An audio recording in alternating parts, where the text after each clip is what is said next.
So I'm very, very, very happy to host the second edition of the Female Founders Challenge here at Unbound London. Today we're going to hear 7 amazing female founders. We got hundreds of applications thanks to the support of our community partners, developer, blooming founders, ADA's list, and so on. So from the hundreds, we selected 7 to come to pitch to you today. And we're going to have live scoring.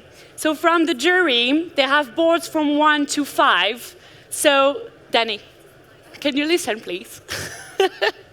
So at the end of each pitch, I would ask you to you have boards from 1 to 5, to just mark directly the pitch, and then we can get live scoring and have a winner at the end. So we're going to have a winner from the jury, who will get a free exhibition stand at any Unbound festivals next year. And we're also going to have a winner from you guys, from the audience. So what I would love you to do is go on the app, Unbound Festivals in the App Store, download it if you haven't done it yet. And then you go to the agenda, Female Founders Challenge, and you will find a poll to vote for your favorite pitch. So please do it during the challenge, and we can have a second winner next to you. Thanks to you. Okay, so now let's start. I would like to welcome Irene from C-Sense. Hi, everyone. Millions of cyclists are traveling through our cities every day. You see them on the roads, yet they're invisible. We don't know where they go. We don't know what crashes they have, what collisions they have, what congestion they suffer, and what kind of roads they travel over. And this means that transport planners don't have the information that they need to help cycling become safer, more convenient, and more enjoyable in our cities. At C-Sense, we exist to make cycling better. Our award-winning bike lights are used by more than 30,000 cyclists around the world. They use advanced sensor technology to react to their environment, making cyclists more visible at riskier situations such as roundabouts, road junctions, and filtering in traffic. But they're not just about making cyclists safer, they're about giving cyclists a voice. The technology inside the lights is constantly monitoring their environment and the road surface that they travel over. This creates a mobile sensor network platform across the city, sending real-time data about the cyclist's journey and experience, making a segment of our population visible in the city that were previously invisible. This is all done without deploying expensive infrastructure across the city. It's done via these bike lights. There are massive benefits for the city. We're able to improve public safety by identifying the road junction areas which are dangerous. We can help lower transport pollution by making cycling safer and more enjoyable, helping to get more people onto bikes. We're helping to reduce congestion by understanding the flows of traffic and cyclists through the city. We're even able to help reduce cost of road repairs by understanding the condition of the road currently and how potholes develop over time. The evidence and the information that we need helps cities get the information that they need to put together funding applications to support the development of cycling infrastructure. We've just finished a massive project in Manchester where we've been able to map the city like never before. I don't have time to show you lots of this now, but the data that we've collected is really showing never before seen insights across the city. This has led to us being featured by the BBC, winning an IoT Impact Award, and even receiving praise from Chris Boardman, Olympic gold medalist, and the Cycling Commissioner for Manchester. We're now ready to scale this up globally. Our product ACE is now the most backed bike light ever on Kickstarter. We have a distributor network set up, and we have great relationships with cities. We're looking to build a community of cyclists who are excited about shaping not just their own journey today, but everybody's journeys tomorrow. We hope you join us on the ride. Thank you.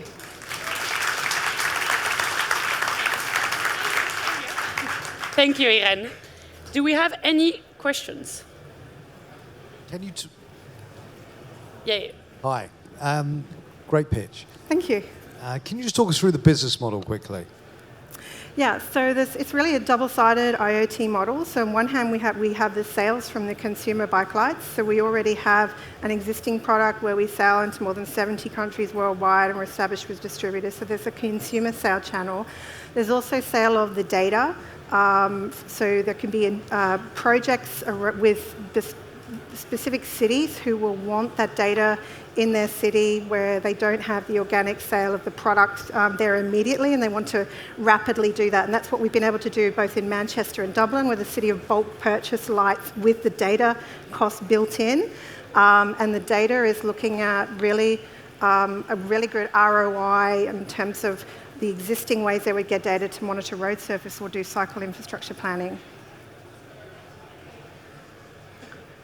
Agreed, great pitch. Thank you. What type of funding are you after? We're actually going for a Series A at the end of the year. Yeah, we've already done, we have had already 3 successful Kickstarter campaigns. So we have been crowd-backed on the product, and we've been totally supported by cyclists as we've developed our company over the last 5 years. We did an equity crowdfunding raise at the end of 2016. We raised £711,000 doing that. Many of our customers came with us on the journey through that, but we also have VC investors in there as well in that Crowdcube raise. So it's a mix of VC, but also the crowd. Amazing. Thank you. Yeah, any more? No? Good. So I'm going to ask you to live score, please, from 1 to 5. Okay. Nice. Wow. Okay, that's a 4. A 4, 4, and Gary, 4. Yay. Well done. Thank you. Thank you, Ian. Hi, my name is Jillian, and I'm the CEO and founder of Safe and the City. Safe in the City was an idea I came up with when I first moved from Vancouver to London and trusted navigation apps to get me around the city safely. However, the fastest route wasn't often the safest one, and one particular night when I was guided down a dark, narrow alleyway, some kitchen staff on break decided to come after me and sexually harass me. I was able to get out of the situation. However, I was left with an unnerving feeling that probably this would happen to someone else or would be in the near future. Unfortunately, sexual harassment is a large problem. A national survey showed that 85% of women in the UK had experienced sexual harassment, 67 of which have been before the age of 14. And the problem here, especially, is that 90% of these go unreported, so we don't even know the tip of the iceberg of the problem.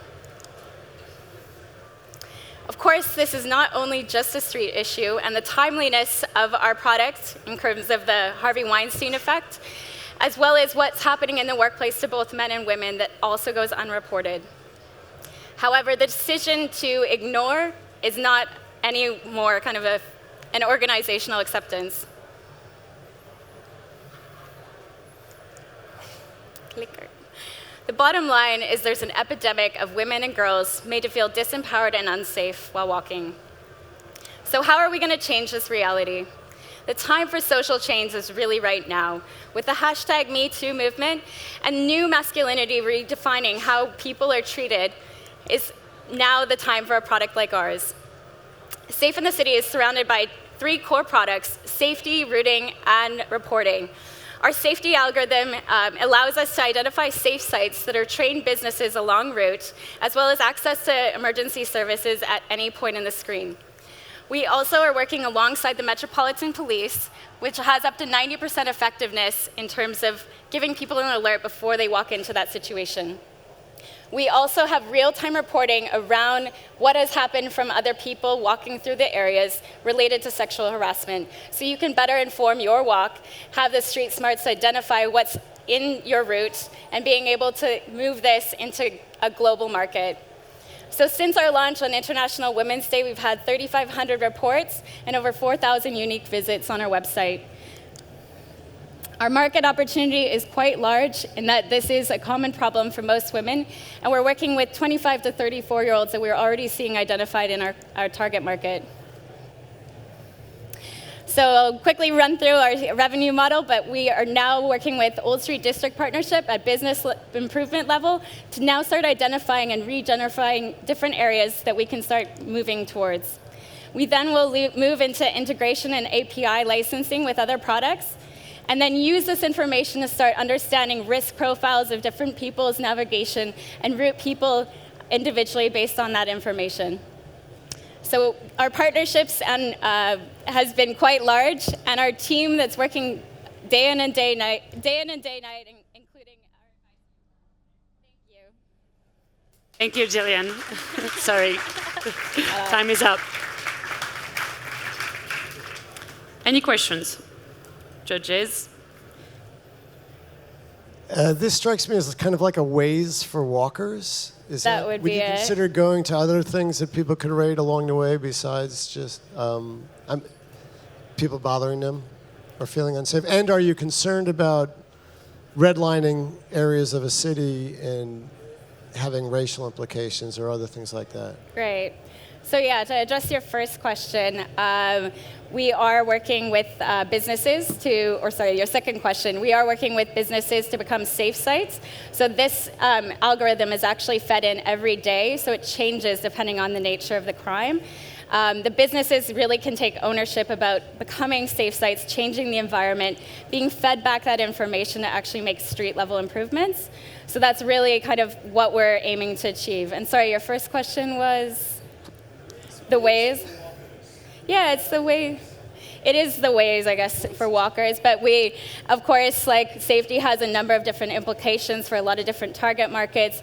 This, structured around sexual harassment, which is a common problem, can actually ensure that we are reporting on this information and seeing the data trends in the back end to start moving that into something feasible. There's nothing to say that we can't replicate that model for different, maybe demographics in terms of racial profiles or LGBTQ communities. So the number of implications that we can change into could be quite vast.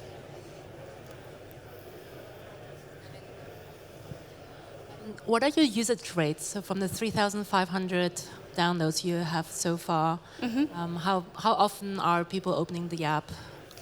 It's mostly on a weekly basis, but we have seen that people are kind of infrequently using us. And because we are still in our early stages, it is more of kind of a curiosity. We do have a 70% click-through engagement with our safe sites, so really kind of showcasing that this real estate within our platform is important to showcase businesses that are making a difference.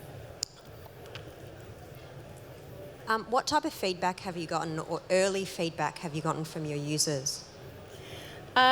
So in general, people think it's a great idea, and I think the merit of the information actually looking at street-level approaches is really important, not only to the police, but also to the community. I think in terms of, we are rebranding at the moment, so we're going to create the information in a lot more digestible way, so it's not overwhelming, because I think part of the nature of a safety app is generally something bad has had to happen for you to kind of come to us, and that's why we're trying to use the information more in an empowering sense to inform you before you go out on your walk and still give you the tools in case you are in trouble. Thank you, Jillian. Thank you. Okay, can we have some scoring, please, from the judges? That's a 4 for Gary, 3 for Danny Kessler, 4 for Julie, and 4 for Lou. Thank you. Hello, everybody. I'm really glad to be here presenting VIP2Zip.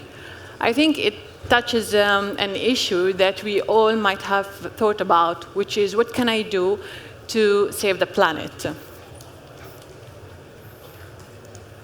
Imagine if each one of us can just reduce the consumption of oil on daily practices. And not only that, to gain in exchange a currency. This is actually what we do in VIP2Zip. We monetize the value created by eco-conscious individuals, and we do that by helping them to generate their own currency. How? By making the reduction of CO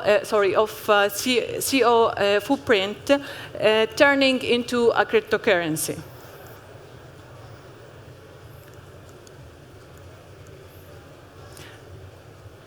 And how we do that? We use technology. So by using an app and as well an IoT, we help individuals to track each eco-actions they do, while when they maybe choose to walk instead of using the car, maybe cycling, and even when they, for example, recycle. And that helped them to, first of all, get back their score on how they are behaving in a green approach. In another way, they can accumulate points that turn into a coin, which we call zip coin. So what can you use, or where can you use the zip coin, or how can you use it? And this is actually one of the challenges that we are solving, where we have a group of commerce that they are using our zip coin. And in exchange with this, like a green action, a person can buy green products that are supported by producers. They have somehow a similar sensitivity to the eco-footprint. And here we show like our business model in this exchange, because VIP2Zip is providing a monetary tool that help to enforce the exchange between eco-sensitive institutions, organizations, and individuals. Here are the prices that we are providing for each action, what we call green action, in zip coins. At this stage, we are turning our zip coin into a cryptocurrency. The process of turning it would be from the fee that we are obtaining will create the reserve. And the cryptocurrency will go to the merchant that believe in this coin. Here are like the advantages of the merchant who will start working with this cryptocurrency. I'm sorry, time is up. It's 3 minutes. Thank you. Hi. How do you stop people gaming the point system? How? How will you stop people gaming how they get their coins? I didn't catch the question. How would you stop people from tricking the system? Well, we are not targeting the people who want to trick the system. This is first. Second, I think we have, if we continue, we can see that there is like the API that collect the data from this, Oh, it's before. That collect data from the app when they download and help them to accumulate fares for each kind of green action. So when it comes to walking, of course, it's easy to track, also for cycling. But when it comes to choose a green actor for like the provider of electricity, we have already in place a system that when it's scanned, we have points right away collected for that. And sometimes, actually, we have our partners sending the zip coins right away through the app to the users. How did you validate the need for this product? Like that people are actually willing to use an app to track their physical activity to then get coins in return? Well, actually, we have already a proof of concept because we worked on this and we could have 4,400 users, and we could actually generate 600,000 zip coin. So we already validated this, but not as a cryptocurrency off-chain. Thank you. Thank you very much. Okay, can we have some live scoring, please, from the jury? That's 3, 3, 2, and 2.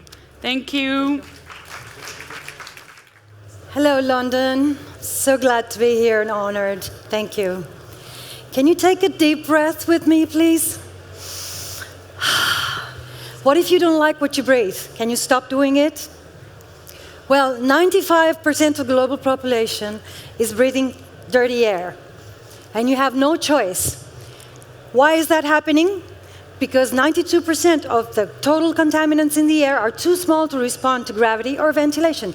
Therefore, they remain suspended in the air, getting denser and denser every day. Now, where do they go? They stick to our bodies, get into our systems, and through our nose shoot up through our blood-brain barrier right to our brains. Now, this is not a very good news. Now, what if we could stop it?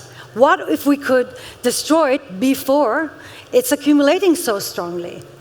Now, after many years of decades of studies on how to counteract chemical attacks, Earth came up with a new system that actually immobilizes and concentrates the power of bacteria, which is an amazing mean to destroy pollution, with the same efficiency in portable bioreactors of from 300 to 6,000 trees.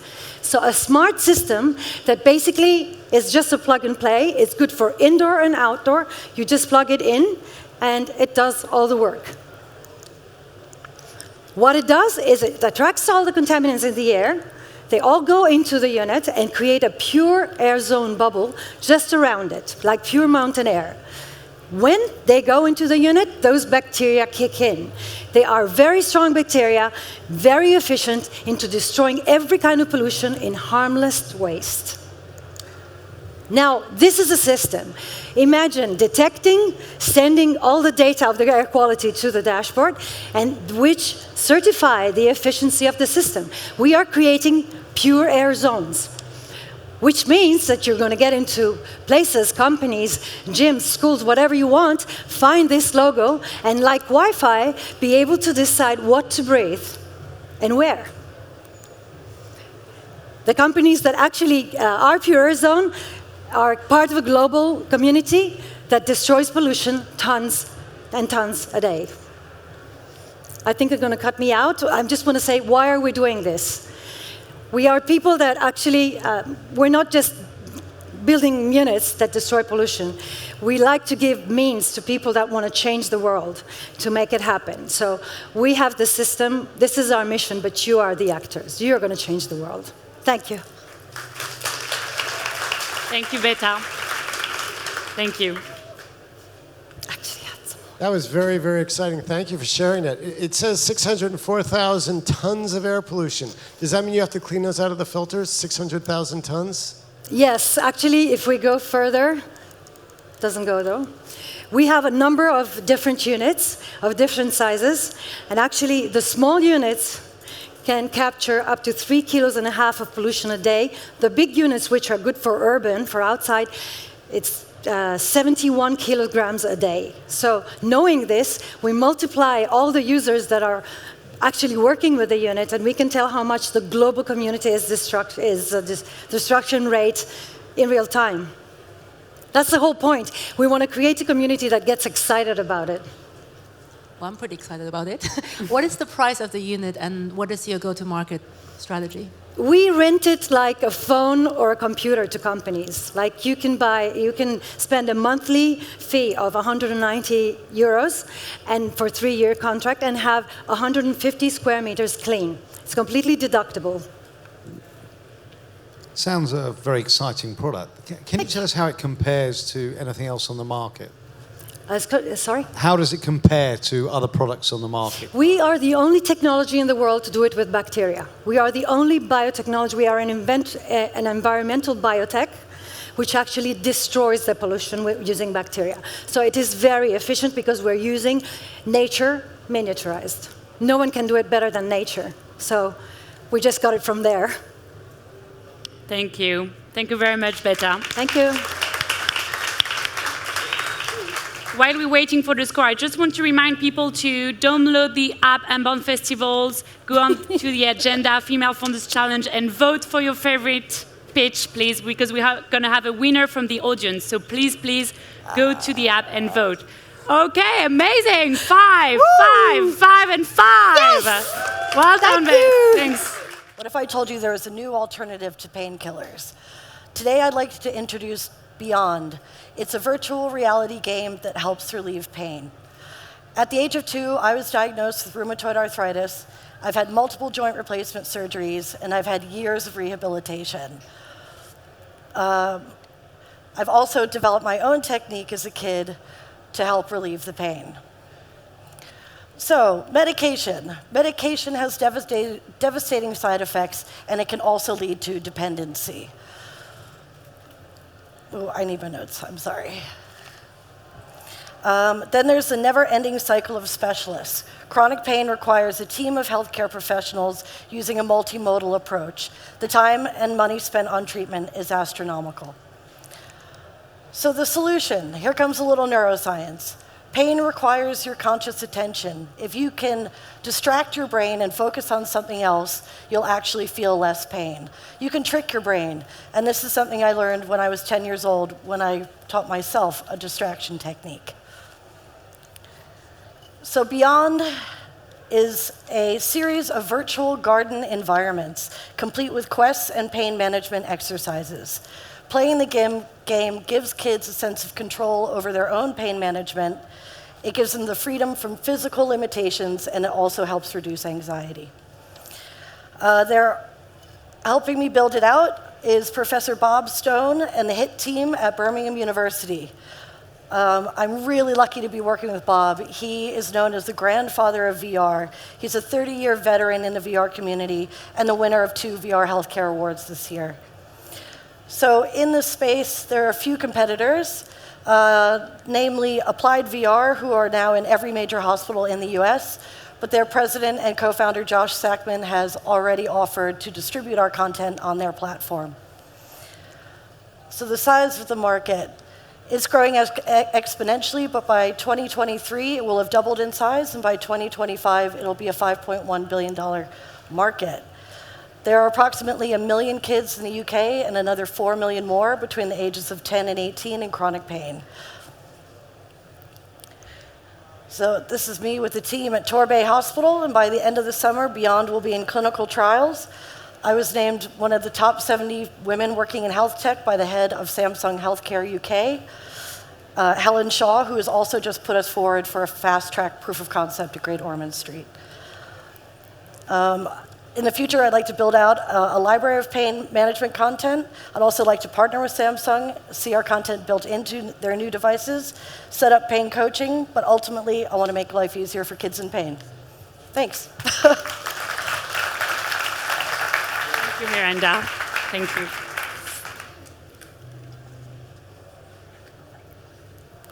Thank you, that was great. I've just got a question around the actual patient experience. So if some patients or the children are claustrophobic or don't like to wear the headsets, what's the alternative that you're offering? An alternative to putting a headset on? What you can actually have a screen in front of you. You can have it in your bedside. You don't need to put a headset on if that bothers you. And you can seeing the same type of results? Same kind of results, yeah. You can also have room scale. So if you want to go into a hospital, you can have a bunch of kids doing it at the same time. I didn't quite understand. Does the product exist, or are you still working? It's what? Does the product exist? The demo will be complete by the summer. Yeah, we're just about to trial it. So. And then you go into clinical trials with. Yes. Yeah. Right. Got it. Okay. Thank you. Thank you. Thank you, Miranda. Some scoring, please, judges. I can see a 5. 5. 5, 3, 3, and 3. Thank you very much, judges. Hi, everyone. I want you to imagine something. What do you think it's like to teach a class of 3-year-olds to code? Total chaos? Unimaginable noise? Well, there is a lot of screaming, but it's squeals of delight for the sheer joy of creating something digital and telling their stories in code. We should know, we're Mama Codes, and we teach children aged 3 to 8 the fundamental concepts of computer programming at an age that they're most receptive to learn language. I'm Leanne, co-founder and CEO. And I'm Rumbi, COO and Head of Growth, and we are an award-winning, pair-empowered coding franchise. So why do we do what we do? A parliamentary report in 2016 found that the UK is forfeiting £63 billion in GDP annually for a lack of digital skills. So education at home and at school needs to catch up. That's why coding is on the English school curriculum from age 5, but teachers and parents lack training and crucially lack confidence, and it is this gap we seek to close. So we have created a learning methodology and a bespoke curriculum which uses early literacy techniques, established early literacy techniques familiar to teachers and parents, to teach coding as a language. Me? Handing over to Rumbi. Excellent. I can tell I'm the business end. This is Kay. She's one of 10 reps we have live across London. We have another 10 who are trained and ready to go live in September, August being a break. Now, our rep model is really, really simple. Our reps organize, plan, and promote their own local code clubs and holiday camps and tap into a network of tutors that we train to exponentially grow their business. The revenue model behind that is a set monthly target, which they need to meet. They pay us a commission on a sliding scale, and they're also able to upsell to schools and to families. We're really, really proud of the progress we've made so far. Among some of our milestones, we have now reached 1,500 learners in the 12 months that we've been fully active. And we're also really proud of the fact that 50% on average of our attendees are girls. So the market. The UK EdTech market is growing at about 22% year on year, and is forecast to be worth about £3.4 billion in 2021. Yet in the meantime, UK parents are spending, on average, just under £70 per week per child on extracurricular activities. So the market is huge. So we are positioned at the least saturated end of the market. We target children aged 3+. We cover both school and home. And we passionately believe that children should be taught coding in a way that has so much more to do than video games, which is what some of our competitors do. So meet some of the team. This is our expanding rep family. We're right across London into the home counties and going to be nationwide by the end of the year. We've raised the seed round. We'll be raising again in Q4. But what we're actively seeking right now is advisory board members, mentors, partners, and anyone who has access to a school community or child aged 3 to 8, please let them know about us. Together, we'll raise Generation Code. Thank you. Just made it. Thank you, ladies.